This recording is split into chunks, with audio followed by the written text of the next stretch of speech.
morning, good evening, good afternoon, everybody. Welcome to the MECI Alliance seminar series. Joining us today is Professor Beitar Galant, an alum of the department several times over, and also an assistant professor leading an effort around energy and gas conversion in her laboratory. Today, she's going to be sharing her exciting work in the capture and direct conversion of carbon dioxide, the challenges, the needs, and the opportunities. We are recording today, and I'll marshal questions as we go at the end. So feel free to put them in the Q&A as we go. But with that, Beitar, I'll turn it over to you, and thank you for joining us. Thanks a lot for the invitation and for the opportunity.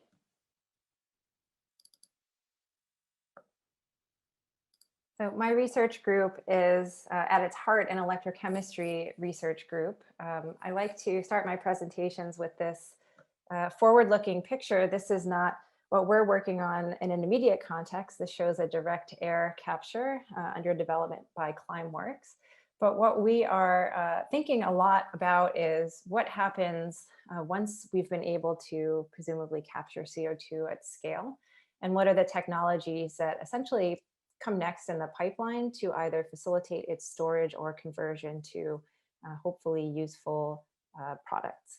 And in particular, we've been very interested at opportunities for electrochemistry to actually intervene or intersect directly in the capture process to try to remove some of the most energy intensive and problematic parts of the process.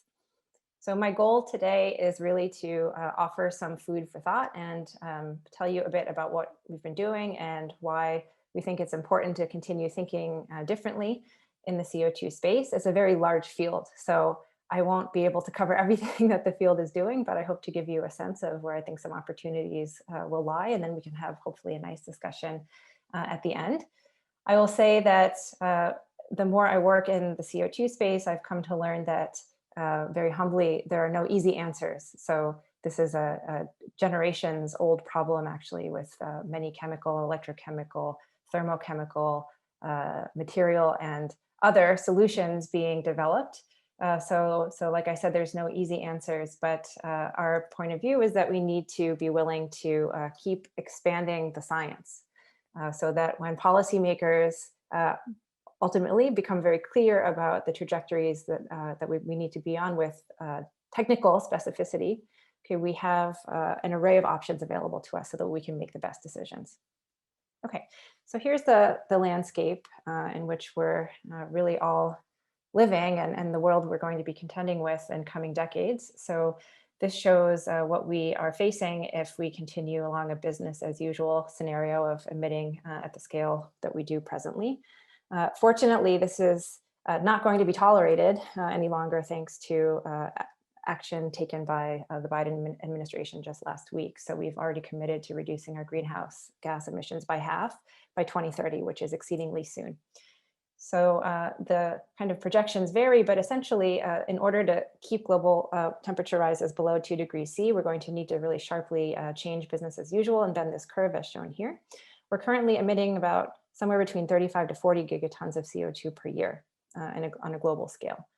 And so how on earth are we going to start to address these emissions? So we can think about things in terms of near-term and available technologies we can continue to implement. So continuing to expand renewable energy, of course, is a big one, and nuclear power as well. We also immediately need to continue to reduce as much as possible the emissions that are very hard to mitigate. And this means in particular things like mobile emitters. For instance, we are looking increasingly at vehicle electrification, another area that my research group is working on. And we need to start thinking increasingly about what to do in the space of heavy freight, rail, trucking, and shipping, and so on. Okay. We also need to dramatically expand our ability to capture carbon at scale. So I'll tell you a little bit more about technology in the coming slides at a very high level, but we essentially have the tools, we know how to do this. It's largely a policy and economics question, as it often is. Okay, but we need to expand this to get to the numbers we need. And then what's really important to realize is that we're actually not going to get to where we need to be unless we also start to think about removing carbon from distributed sources. So even if we can for example, take CO2 and make something economically attractive like a fuel or a chemical, eventually that CO2 is going to go back into the environment when it's used. And so we really need to have technologies, as much as it might hurt our brains from a thermodynamic point of view. Unfortunately, this is the world we're in, where we need to start to think about removing CO2 from very dilute sources like air and ocean water. Okay. So that's the big picture. And then if we look more specifically at some of the projections, this shows based on IPCC and IEA scenarios, this is referred to as the Sustainable Development Scenario, where we allow other developing nations to continue along those economic pathways while managing our environmental impact.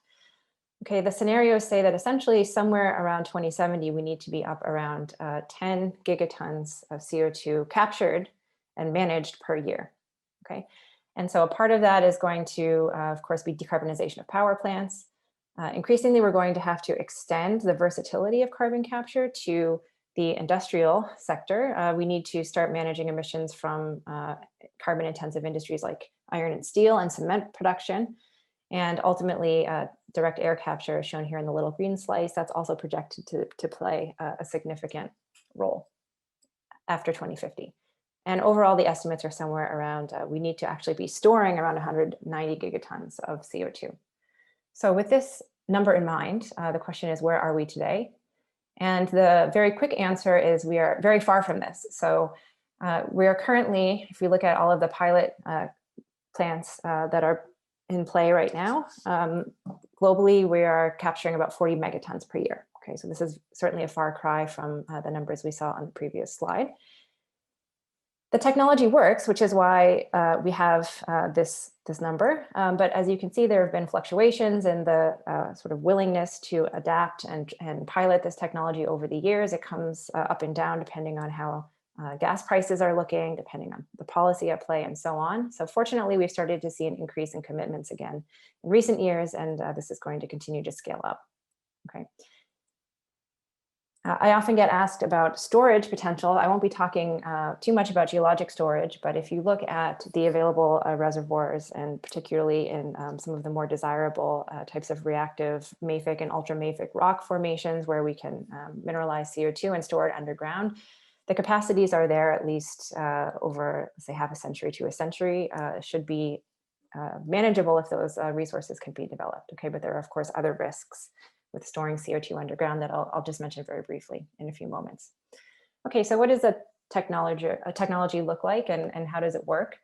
So this is a sort of very high level overview of carbon capture, but it essentially consists of two main units, an absorber and a stripper.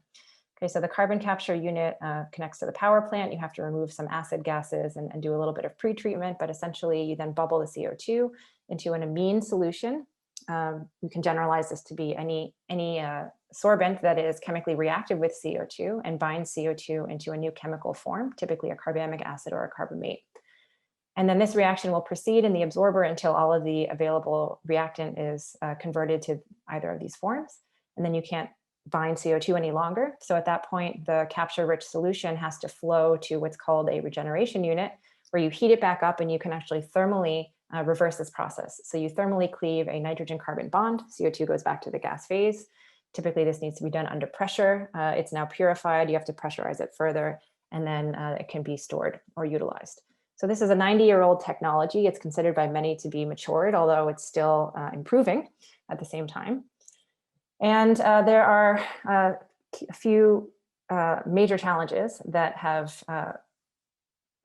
helped to understand why it is that this hasn't just been easily adapted, or rather adopted at scale. The primary reason is there are very large energy requirements to do this regeneration step. So capture is thermodynamically downhill. It's spontaneous, so that's great. But then in order to reverse the process, we have to heat these solutions up above 100 C. And this number has come down a little bit over the years. The estimate used to be that we required about 30% of the power plant's generating capacity to drive the regeneration process. The reason is you actually have to pull a slipstream of steam from the turbine and actually divert that to run the regeneration process. So you wind up derating your power plant. Nowadays, somewhere between about 20 to 25%. So as I mentioned, there's still room for improvement on this number, although ultimately there are limits to how low this can go. Many researchers are working on continuing to do process optimization and increase the efficiency of individual components. I won't be talking further about that.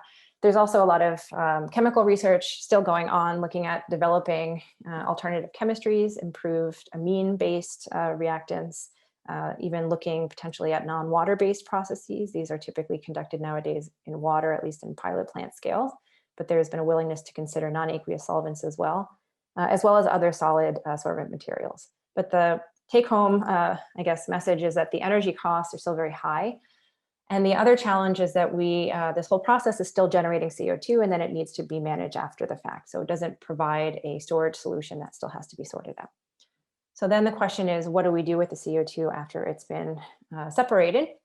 And so by one argument, a very compelling thing to do is to store it underground. So classically, this looked like injecting liquefied, you can even think about supercritical CO2 underground in in sedimentary basins that have impermeable cap rocks. There are risks of release if there are, let's say, geologic events like earthquakes, so that's problematic. It's actually more desirable, one can argue, to try to find very particular formations that are very rich in particular minerals, particularly magnesium, iron, and calcium-bearing silicates, so that when you inject the CO2 underground, a slow dissolution process happens due to some local acidity of the CO2 in water, and you actually leach out some of these ions, and then you can ultimately precipitate the carbonate, CO2, in the form of a carbonate that's a solid phase. So I'll just go through this fairly quickly, but the advantages of this are you form a solid, so it's safe and permanent, but there are very long time scales actually required to affect successful sequestration in this mode. And then there's also issues of geologic variability, logistics of having to transport and pump the CO2 underground. And I will also remind you that this is a post-capture process, so the CO2 energy penalty has already been paid to do the regeneration. So in another area of the CO2 space, people are looking very carefully at the potential to convert CO2 to some economically valuable products. For example, chemical feedstocks like CO, formic acid, or one can think about making fuels such as methane or methanol. Without spending too much time to introduce this very broad field, I'll say that this is very scientifically compelling, and actually the field can pretty much make CO with fairly good Faradaic efficiencies and energy conversion efficiencies at a cell level. So people are actually developing electrolyzers that can make CO that look like they're on the pathway to being potentially viable. But the issue is if we want to make some of these more reduced products, we have to put in very large energy penalties in order to gain selectivity. So just as one example, if you look along this axis here, although this is in units of potential, but if you go from right to left, this is essentially increasing the energy requirement of a cell that would be doing this reaction. And so we typically tend to make lots of hydrogen in CO2 conversion in water. And so that's not a desired CO2 product. So in order to gain selectivity to something like methane, you have to put in very large, what we call overpotentials or excess voltage. And even then it's hard to get selectivity only towards a single product, okay? And then the high energy requirements of this conversion process will couple with the high energy costs of the regeneration step. And I think you can start to see that it's maybe a little too easy to just say that we can chemically create these materials. We have to really think about the energy requirements. Okay, so our research objectives in this context were to try to think about how we could potentially help address this large energy barrier that's required, or penalty that's required on the capture regeneration step, and think about how we could replace a thermal process with an electrochemical process. Okay, so the motivation is of using electrochemistry that could integrate directly with capture is that it gives us potential to actually couple in renewable energy as in a driver for this process rather than thermal energy. And it also gives us, as I hope to show you, an opportunity for really entirely new conversion pathways with CO2, we think. We're still kind of opening up this space and there's a lot to look at there. But being able to offer new chemical or electrochemical transformations with CO2, we think is a real opportunity to potentially identify more effective, efficient pathways to the products we want.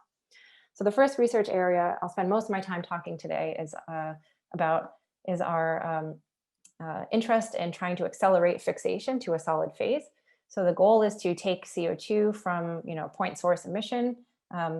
Ultimately, one day this could maybe be air capture, and then run it through a single process rather than a series of processes. So we have an integrated step that can accelerate in an energy efficient way the conversion to a safe, stable, and permanent storage phase like a carbonate. And then the second research area is we've recently been looking beyond just making minerals or solid phases, and we've been looking at the potential to actually make CO2 reduction products like CO or others.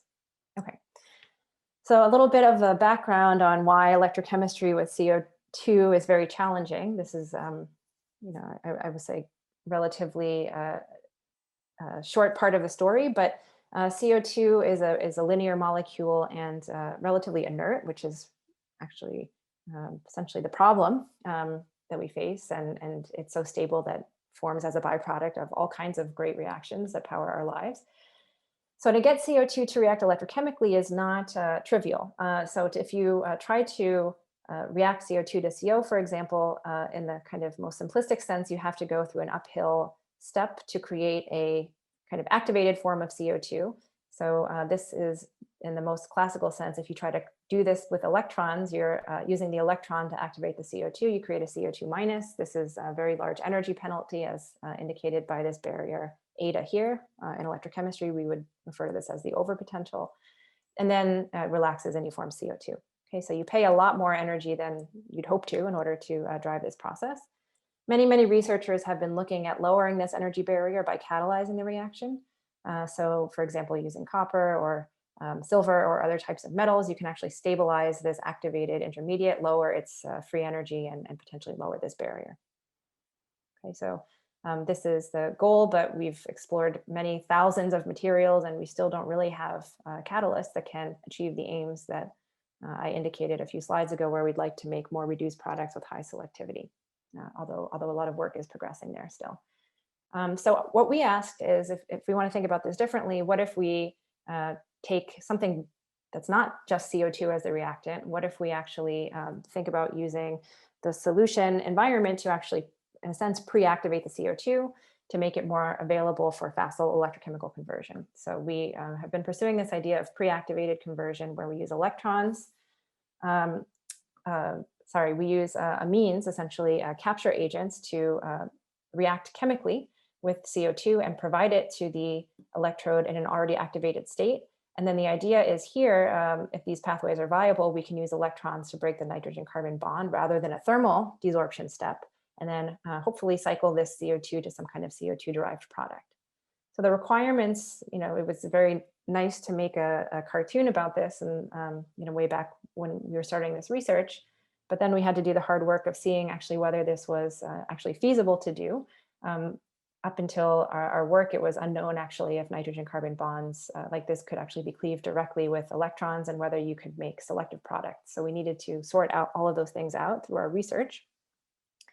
And I will note that what's kind of interesting energetically about this picture is, remember that CO2 reacting with an amine is a downhill process. So we're actually stabilizing the CO2 a bit further, and then the amine CO2 becomes the reactant.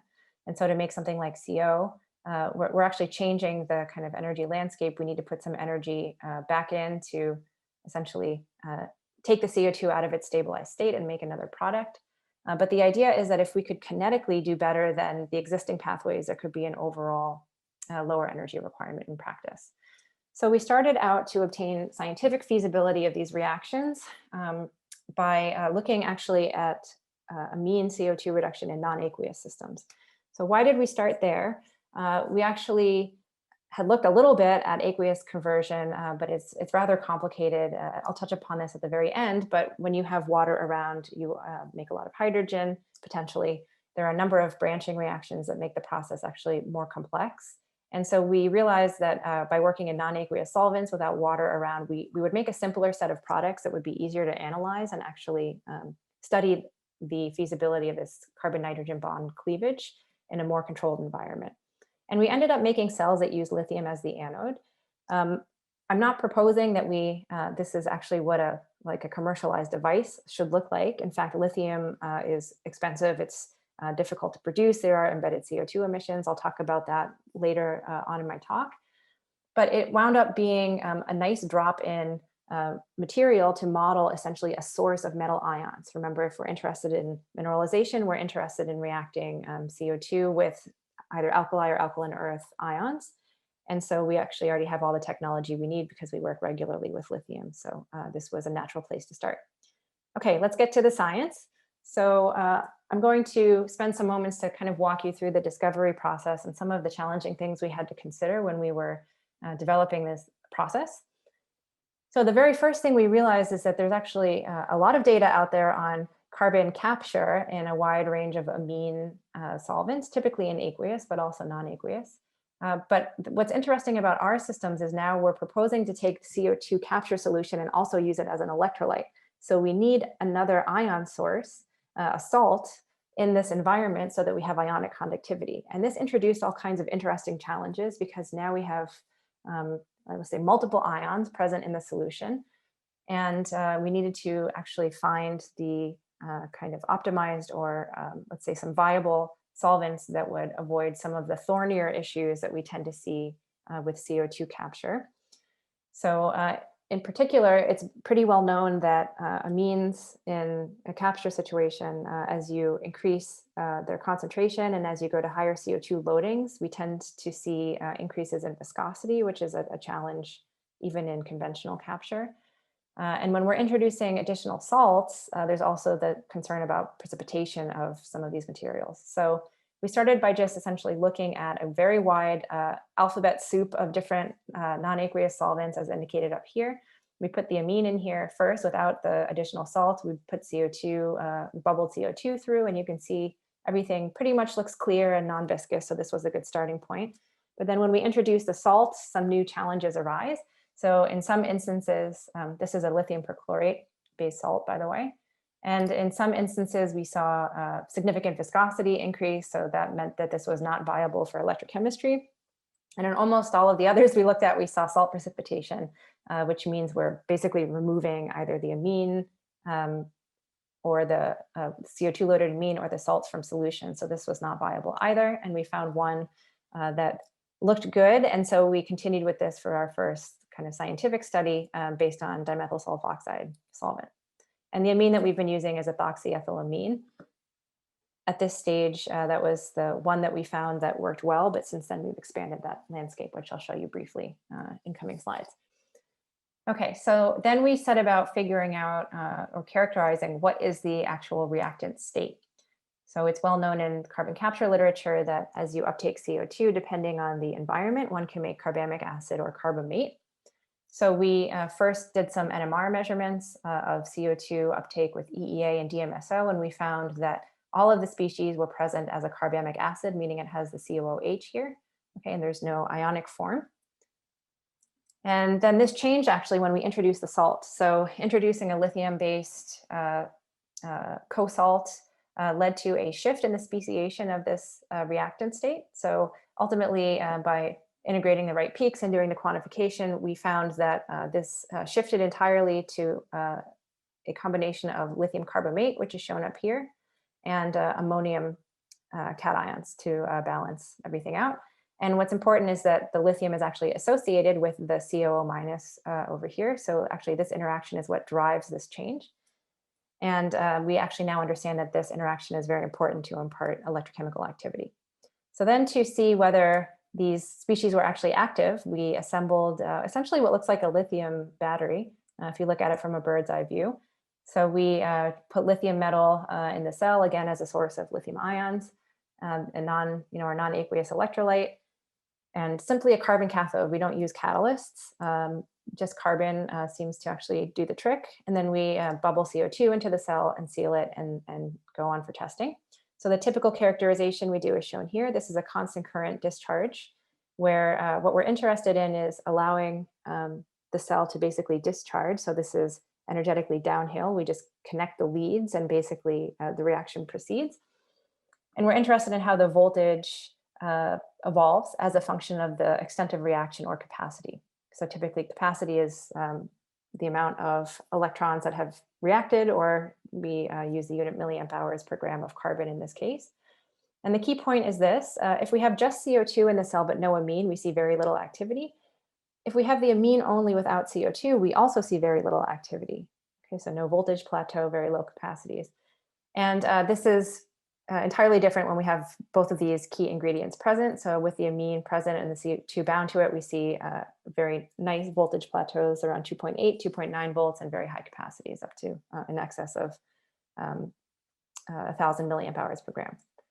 This experiment also shows that as we go to higher current rates, we see that the performance decreases. We're able to obtain lower capacities and the voltage decreases. And this is a challenge that I'll touch on a little bit later. Okay, but the reaction, something is electrochemically active, and this was actually very encouraging. And this, I wanted to note that in addition to the amine itself not being active, we also tested whether the COOH, the carbamic acid itself, whether that was electrochemically active, and that itself was also inactive. So it seems to be when we have the lithium interacting with the carbamate that creates this activity. This is just a very quick slide for electrochemists in the audience. We often characterize things in terms of cyclic voltammograms as well. So this is another study in a different type of cell, just to show, again, we see the similar enhancement of activity with respect to just CO2. Okay, so then we had to figure out what reaction was actually occurring. And so we did some characterization. We extract the electrodes after the reaction, and we take them to ATR-IR measurements to see what's present on the surface. And we see this is a pristine carbon, and the discharged electrodes have copious amounts of carbonate present. So this is lithium carbonate, and you can actually see it. It grows as these kind of spherical deposits in the cathode during discharge, okay, as indicated by scanning electron microscopy. We have done elemental characterization on these deposits using X-ray photoelectron spectroscopy, and we see that there's no indication of nitrogen getting included or incorporated into them. And this was really key because what we want is just the CO2 part of the molecule to react. We don't want the amine itself, which contains the nitrogen, to get incorporated or consumed in the process. So this was a good first clue that that was actually occurring in practice. We then did further characterization to make sure that the carbonate we're forming was actually coming from the CO2 that we put in the cell. So we have carbon in the electrode, we have carbon within the solvent and within the amine. So it was really important to ensure that we weren't just making some side products, but actually cycling the gas to the solid. So we did some titrations with acid on the solid phases. And the long story short is that we were ultimately, I forgot to mention, but we use isotopically labeled 13CO2. So that should be 13 carbon winding up in the discharge phases. And then when we liberate it back to the gas phase, we can account for almost all of the CO2 that's evolved comes back as 13 CO2, which helps us understand that indeed it's really derived from the CO2 gas, which is a good outcome. And I'll skip through this relatively quickly, but we've also done characterization to see what happens to the amine after we do the reduction and convert the bound CO2 to a carbonate. And we have some indications that, in fact, we are indeed regenerating the amine, as we can see from some key features that emerge after discharge that, that agree well with what we had in the unreacted EEA case. And so overall, we put together this following picture. This looks a little bit complicated, but we can walk through it. Essentially, the process is as follows. You have a lean amine with an NH2, reacts chemically with CO2 that you bubble into the cell, and you create this carbamate shown here. We actually now understand there should be a lithium ion drawn here because it's also interacting with this molecule prior to its reaction. But then we put electrons, transfer electrons onto it. We break the nitrogen carbon bond, and we direct this COO to form a carbonate. I haven't spoken too much about it, but we also know that we form carbon as a coproduct just for stoichiometric considerations. We have to create another carbon. So that's the cophase that's generated, and then we liberate the amine to continue the process. So this was a non-trivial reaction pathway to figure out. We also believe that there's some physisolved CO2 that is actually participating in the reaction that contributes to this pathway. Okay, but the overall takeaway is that if you look at the cell reaction, what you see is a reaction between the alkali source and CO2, and you produce carbonate and carbon, but we're not reacting the amine. The amine acts like a facilitator, okay, and that's essentially what we need to see to propose a system where we can continue to cycle CO2 through, do capture, and then integrated conversion. There are a lot of challenges with this sort of very first early stage type of cell that we developed. So while it gave us a nice proof of concept of electrochemical nitrogen carbon bond cleavage, um, in a practical sense, there are a lot of performance issues. One is the relatively or the decrease in performance as we go to higher rates. So relatively poor kinetics, which is something we're actually currently working on. And we also do see that as we go towards higher amine concentrations, we start to see viscosity limitations. So ultimately, as we go to too high, then these limitations will dominate the performance and we start to decrease the capacity. So those are all practical challenges that need to be, are being looked at. I will say scientifically, this has actually opened our minds to start thinking about how to, let's say, gain new handles into modifying CO2 reaction pathways.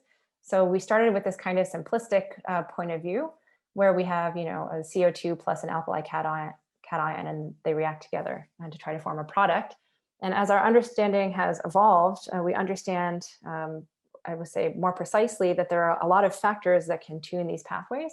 So for example, this is not, should not just be an alkali cation, but the interactions between different solvents and the cation are actually very important. And we're looking at these very carefully. And we also have, can also think about now, not only CO2 as the reactant, but it's actually integrated into another amine adduct. And so we can think about the concerted interactions of this adduct, the alkali cation, and then mutual solvent interactions to start to actually define the reactant state. Okay, so this is both challenging, but it's also a new opportunity scientifically to really think about all the ways we can manipulate the energetics of breaking this bond. We have since been looking at understanding more about the role these different variables play on the conversion processes. So we have looked at other cations. We understand that when we have lithium as the cation, it seems to generate the largest proportion of the active carbamate by far. But we still see some generation of these species with sodium or potassium, although their concentrations decrease. So on the one hand, we would have expected perhaps to see lower conversion rates with these species because we have less active species present. But actually what we found is when we do the electrochemistry, we see higher conversion rates with potassium as the co-salt. So this is another knob we can tune to try to modify the kinetics of the reaction. We've done some MD simulations to understand why this is the case. And we understand now that this, the energetics of the ion solvation are actually important in non-aqueous solvents. And so potassium can actually desolvate with relatively lower barriers, which means that it actually associates with the active carbamate more readily. And so it helps out in terms of the kinetics. We've also been looking at the role of different amines. So up until this point, we had really been working with one particular amine. We have since learned that this reaction is not limited to this one very specific set of chemistries, but actually can be expanded. So I won't get too much into this, but another amine we've been looking at is diisopropylamine. And we are able to see nice activity both in DMSO solvent, and it's also now allowed us to expand the solvents that are available to us. So we can work with Glimes, for example, and get very nice activities. And we confirm that we're still making carbonate and the same products while we shift the amine and the solvent. I'll probably go through this relatively quickly because there are a few other things I wanted to focus on. But we've been looking at how these reactions proceed at higher temperatures. So in a capture context, we don't necessarily need or want to be at room temperature, but somewhere in the ballpark of 40 to 70 degrees. And so we started to study these processes, how the chemistry and electrochemistry is affected at higher temperature. Interestingly, temperature helps in creation of more of our reactive species. So this is a favorable outcome. And then we're also able to see that the slightly elevated temperature, even just at 40 degrees, allows for much improved kinetics. And we see we can go to much higher current densities without the severe drop off in performance that we saw before.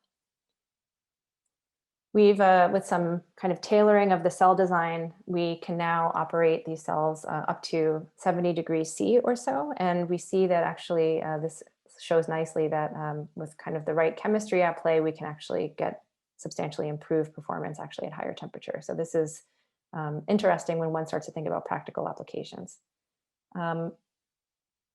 With an eye on the time, this is a kind of jam-packed slide, but we are looking at how the rates of electrochemical conversion that we're able to obtain can potentially compare with existing mineralization processes.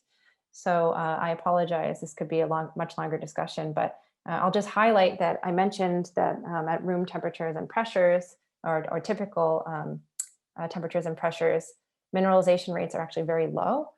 And this is something that we're going to have to contend with if we're trying to actively store CO2 and mineralize it underground at scale. The rates are really a challenge. And so some researchers have been developing, looking at other chemical methods to try to accelerate mineralization. They typically rely on high temperatures and or pressures in order to get, I would say, relatively modest rates of conversion. And so we're looking very carefully at this because our process allows us to develop rates that are essentially governed by electrochemical principles. So provided that we can have a way to remove and actually manage the solid products that are forming and increase the kinetics a bit, our very early estimates, if these matters can be addressed, indicate that electrochemistry can get at least 10 times faster than these thermochemical processes at room temperature. So we think that there's potential here, but we need to do the prototyping to really obtain realistic estimates for what real rates could look like. And of course, management of the solid phase and its removal is a challenge we haven't really started to work on yet, although intend to. So then the question is, what are some more practical desired products? So obviously consuming lithium is not desirable, but one can think about now translating this picture to generate other types of carbonates that have market value and also could be more readily stored if that's the desired end state.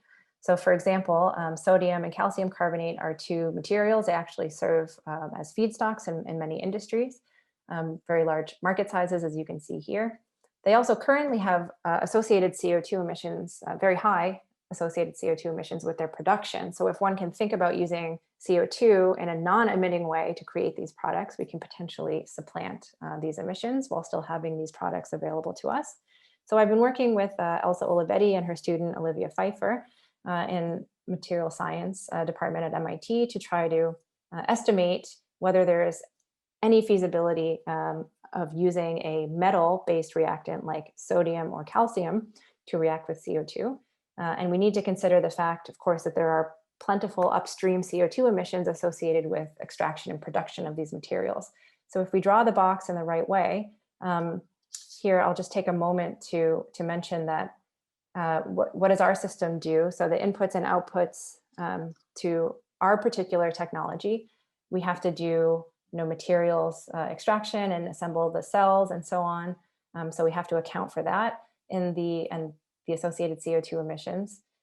And we think about this process as essentially being in line with, for example, a power plant. So the power plant is generating electricity as an output, and our electrochemical cell is also generating electricity. So if we think about it as contributing to the total electrical output, we have to think about, although this process does not emit CO2, this process does, so we still have to account for that. And we're also producing a product, a solid carbonate. Okay, so then the comparison system is essentially doing this process, producing a carbonate, extracting the materials and so on, and running the coal plant, but without the electrochemical process. Okay, the takeaway, after much analysis, this work has actually recently been submitted, so I apologize, I'm missing the citation here. But what we found is, and this is, I think, not a stunning realization. We had anticipated that production of many of these materials in the metallic form has many embedded CO2 emissions. So those emissions can actually, that you pay upstream, can actually dominate the process if you're not extremely careful. And even though you manage CO2 and convert it at, let's say, in the electrochemical cell, right, the question is whether that can actually offset the other CO2 emissions. And so what we found is in the majority of cases, due to the high levels of CO2 emissions associated with calcium, lithium, and magnesium, you really can't actually beat the baseline system, which is just operation of the power plant and production of carbonate. the very interesting case is sodium. So sodium, actually, we have methods to produce it that is not CO2 intensive. And you can actually get below this line here, which indicates that you are actually decreasing the amount of CO2 emitted in the production of the electricity and in the production of the carbonate. And in the best case scenario, with unfortunately some details omitted here for lack of time, we find that you can actually reduce the emissions by somewhere on the order of 70%.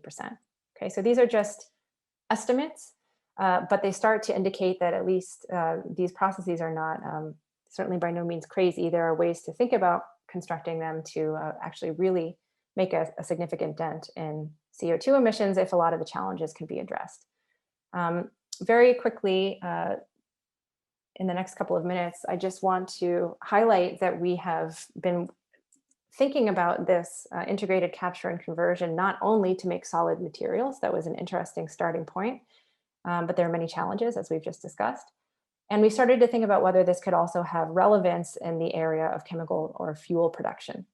So I'll just include a couple of last slides to highlight some of the work my student Elizabeth Bernhard has been doing recently to try to see if what happens if we now do this process in an aqueous context.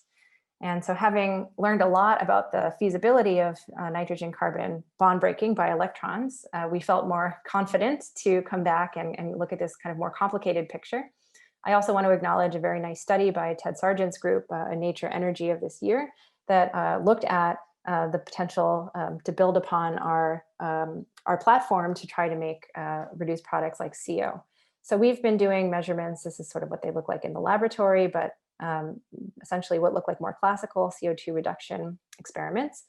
We've been working with some silver cathode materials, largely because this has seen some success in this previous study, but we're interested in expanding that much further. But here are some of our results. This is very, I will say, early stage in the scope of what can potentially be done in this space. But the key outcome is that upon polarizing our cathodes with the amine CO2 present in water, and then we can take a sample of the gas headspace and we can see what gases are evolved, we actually start to see evidence that we indeed are able to produce CO as a reduced product of the amine CO2. And this actually agrees, I would say, fairly well with the previously reported findings. So this is very exciting because this means that now not only can we make a carbonate ion and a solid, but we can actually start to make chemical precursors. And we are looking and very, very keen to try to understand how to improve these Faradaic efficiencies. So right now at room temperature with zero sort of optimization, we make only about 10% CO and the rest is hydrogen.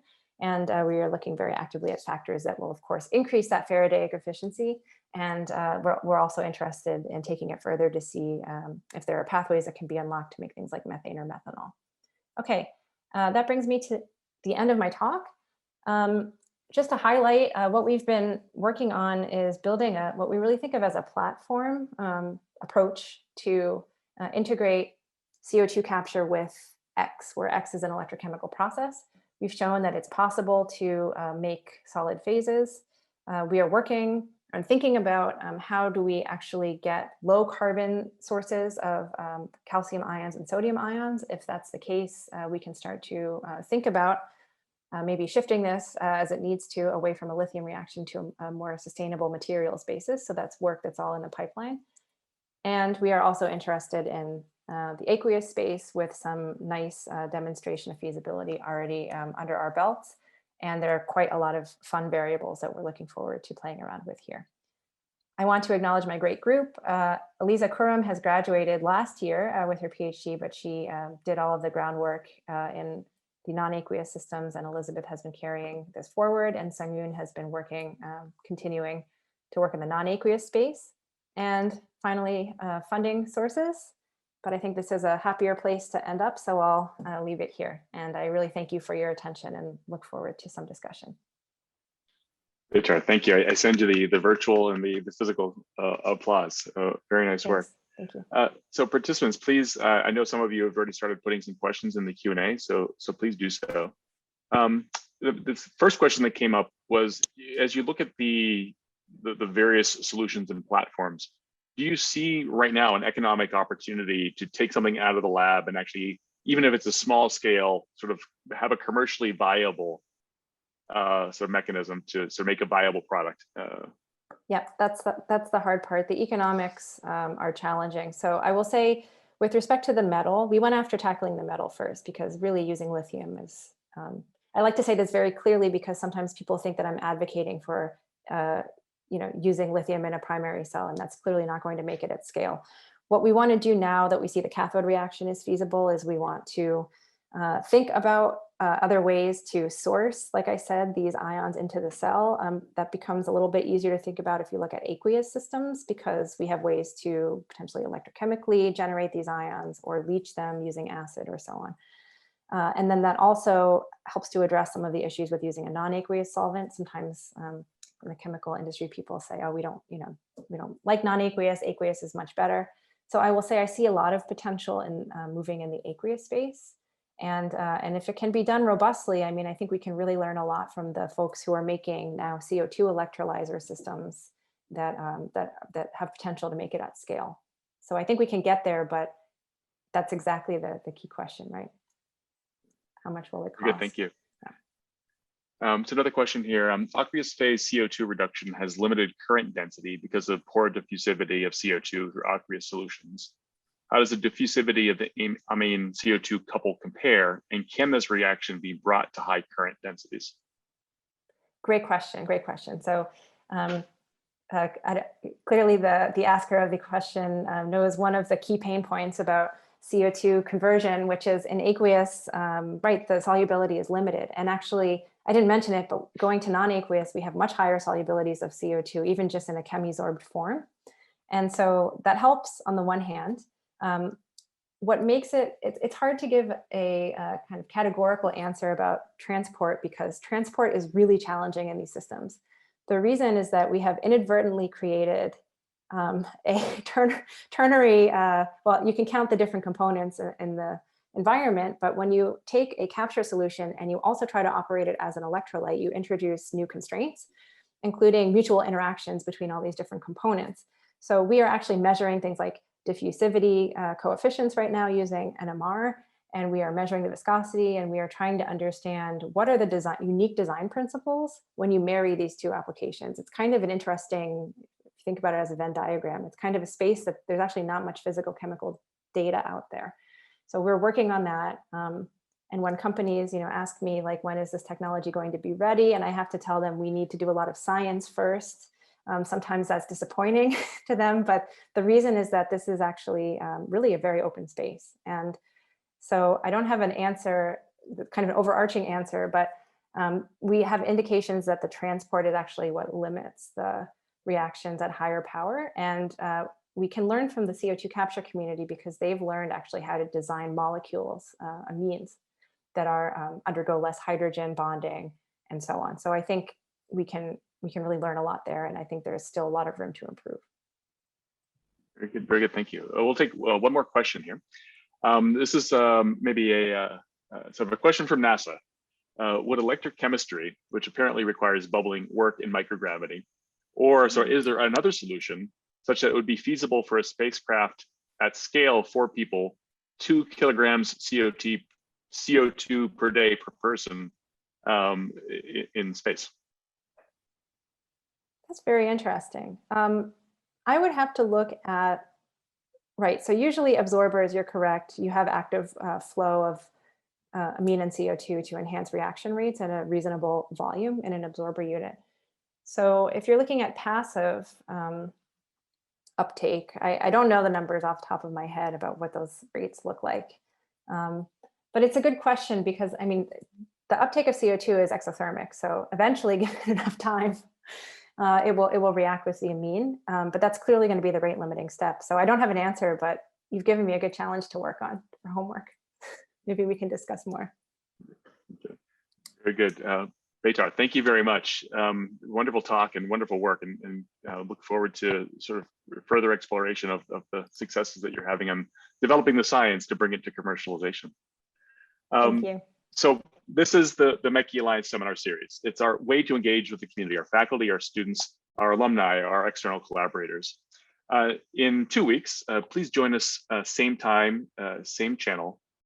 So we'll hear from Felice Frankel, who is a research scientist in the department, also jointly with chemical engineering, sharing a little bit about the tools of imaging, and how do images and the visual arts help to convey the interpretation of your data. So are your tools and timing biasing your data? And so that'll be in 2 weeks from today. Everybody, thank you for joining us. Professor Gallant, again, thank you very much. Everybody stay safe and stay well. And if you have recommendations on people that you would like to hear from, yourselves included, send us a note, and we'll work with you to have the community engagement that you're all actively here to participate in. So everybody stay safe and have a good day. Thank you.